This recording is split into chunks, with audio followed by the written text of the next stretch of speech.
Bonjour à tous et bienvenue dans cette nouvelle vidéo où l'on va expliquer une des fonctionnalités les plus utiles pour le risk management avec Tor. C'est la fonctionnalité de risk management. Alors, pour activer cette fonctionnalité, vous devez premièrement avoir une connexion valide. Ici, je vais choisir la collection de DXFeed puisque c'est celle qui m'est le plus accessible. Je vais ensuite avoir le choix, si je vais dans mes listes de comptes, de trader ou non avec des comptes copiés. Ici, vous pouvez voir que mon seul compte copié, le Phoenix 100, est désactivé. C'est tout simplement puisque l'utilité de la fonction que je vais vous présenter est double. Premièrement, il va permettre de traquer tous les trades faits pour la copie, donc savoir faire un PNL, comment je pourrais dire, combiné entre tous vos comptes, ou alors au contraire, il peut vous servir simplement à ne pas copier, ne pas copier les trades et juste voir l'état du PNL, les différentes valeurs que la vue du risk management va vous fournir et ça sans avoir de copie active. Je vais commencer mon exemple avec la copie désactivée et on va voir un peu l'interface en elle-même.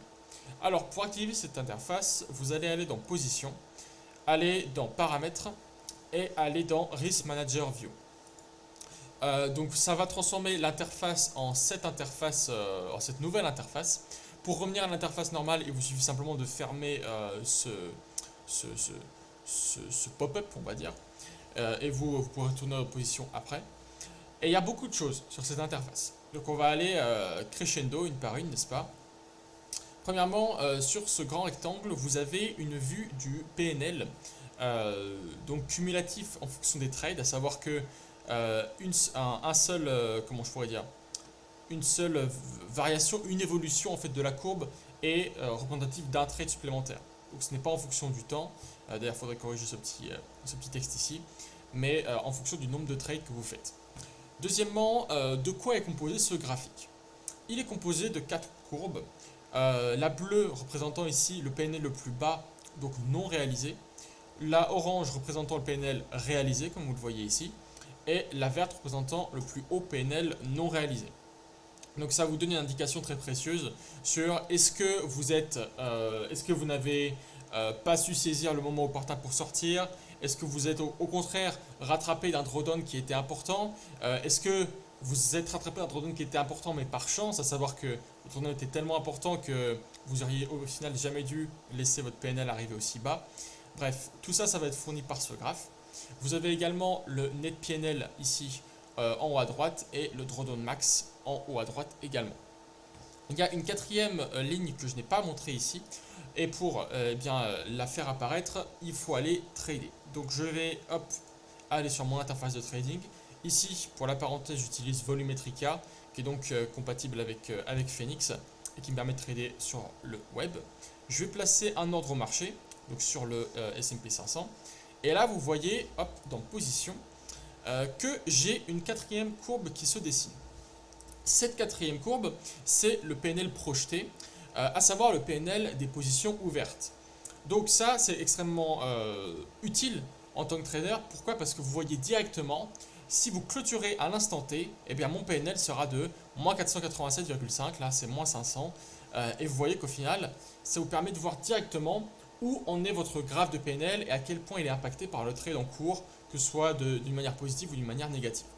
Donc ça, c'est vraiment pas mal du tout, on pourra dire. Et si je ferme la position, ici je vais fermer la position, ok. Vous pouvez voir d'ailleurs que la position vient de se fermer derrière.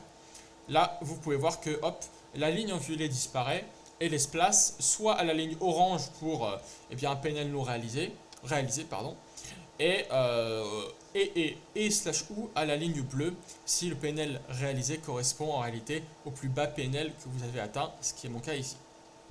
Donc ça, c'est pour ce graphique. Dans l'éventualité où vous avez plusieurs comptes, vous pouvez utiliser cette interface ici pour tout simplement séparer les comptes et avoir par exemple la vue d'un compte d'un graphique et avoir par exemple la vue du PNL d'un compte spécifique ou alors la vue de tous les comptes ou alors la vue de certains des comptes mais pas tous. Ça, c'est vraiment à votre bon vouloir entre guillemets.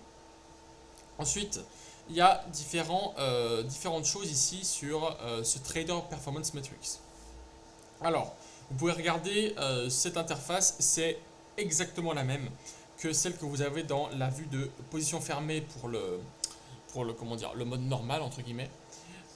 Il y a juste quelques valeurs qui changent, je crois, mais c'est vraiment très similaire. Les choses qui différencient vraiment au niveau des valeurs, c'est cette interface Advanced Performance Analytics.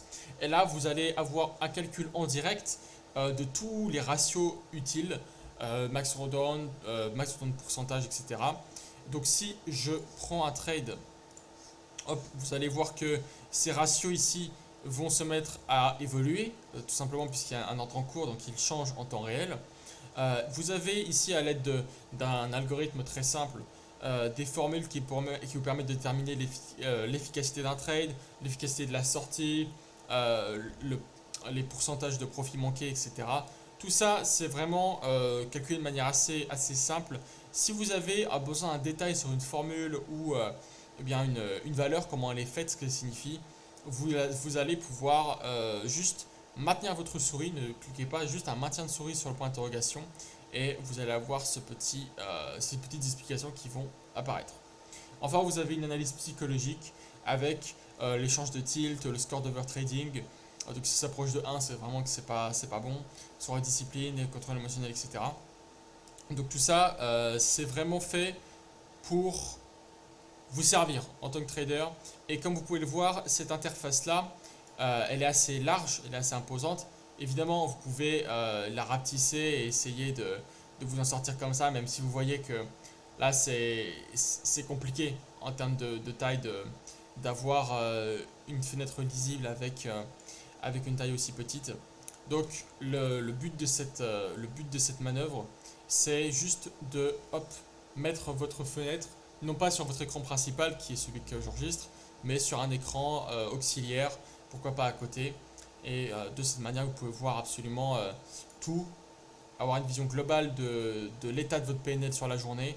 Si on copie par exemple 30 comptes, si vous copiez 30 comptes, alors ça va être très important d'avoir une fenêtre comme ça qui vous dit précisément combien de PNL vous avez fait, qui vous dit précisément des statistiques importantes, win rate et enfin les choses comme ça.